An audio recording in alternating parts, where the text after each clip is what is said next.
I wasn't sure what to make of this Aquaman movie, even after the promising trailer. I mean, here we have a character that, despite his storied history in comics and some truly great stories being told about the character over a span of many decades, he's usually boiled down to just like a Conan O'Brien sketch or the shitty version of him from the Super Friends cartoon, where he was just this useless background character that just waited for water to be introduced in the plot, or maybe he's just a super shitty GameCube game. His first appearance in the DC Extended Universe was nothing more than a glorified cameo, and then he was in the Justice League movie, which, as you know, was kind of an underwhelming film, and even that made his previous cameo retroactively, it makes no sense. So they were putting Aquaman in front of The Flash or Batman for a solo movie, and then the director is a guy that's mostly known for horror films. And the trailer, while visually impressive, it kind of looked like Black Panther, like they were trying to do Black Panther, and that had already come out and just wowed everyone way earlier in the year. But okay, even with all that, I was still more than willing to give this movie a shot, especially looking at the impressive cast. Returning are Jason Momoa as Aquaman and Amber Heard as Mera, but now we get other big names like Willem Dafoe, Patrick Wilson, Nicole Kidman, Dolph Lundgren, and some lesser known but interesting actors such as the Jango Fett guy. So, a few minutes into this movie, as we go over the characters' origins, two things about the film immediately jumped out to me. These two prevailing thoughts. The first was immediately before the first action set piece where Aquaman's mother, Atlanna, played by Nicole Kidman, was about to be attacked.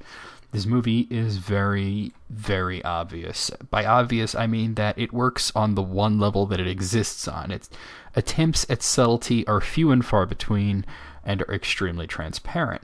The second thought struck me during this action scene that followed right after that, which was done in one long, unbroken cut with various very impressive angles. This was going to be a spectacle. So, the movie starts with Atlanna being washed ashore and rescued by Tom Curry, who falls in love with her. They have a baby, Arthur, who's destined to become the Aquaman, but Atlanna is abducted back by Atlantis and presumed to have been executed. Arthur becomes embroiled in the current conflict as Mera tries to get him to return and reclaim the throne that should be his by birthright, as his younger brother, King Orm, is looking to unite the seven kingdoms of the seas in a war against the surface world. Arthur is to reclaim the lost trident of Atlan, proving that he is worthy of uniting the seas, and dethrone his misguided brother, but Arthur is angry and impatient, and he challenges Orm before getting the trident, and of course this goes very poorly for him. Mera rescues him, making her also be branded a traitor, and they go on a globe-hopping adventure to attempt to retrieve the trident, while also evading the forces of Orm, as well as the Black Manta, who is a new villain that wants revenge against Aquaman, who let his father die early on in the film. Aquaman is at its best when it does what it came here to do, and that is to give us a spectacle, and we get loads of it. Long tracking shots, amazing cinematography, bright, colorful set pieces, loads of action, and also giving us a great soundtrack. Aquaman is a feast for the eyes and the ears, and it's a snack for the brain.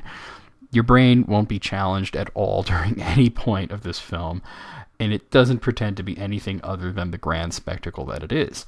The trailer may have invoked Black Panther's plot a bit, but the deeper themes and the meanings of that film, they just aren't here. Instead, we get something that's more like Kingsman: The Golden Circle. It's a grand, fun time with great characters. It's not something that's going to make you think.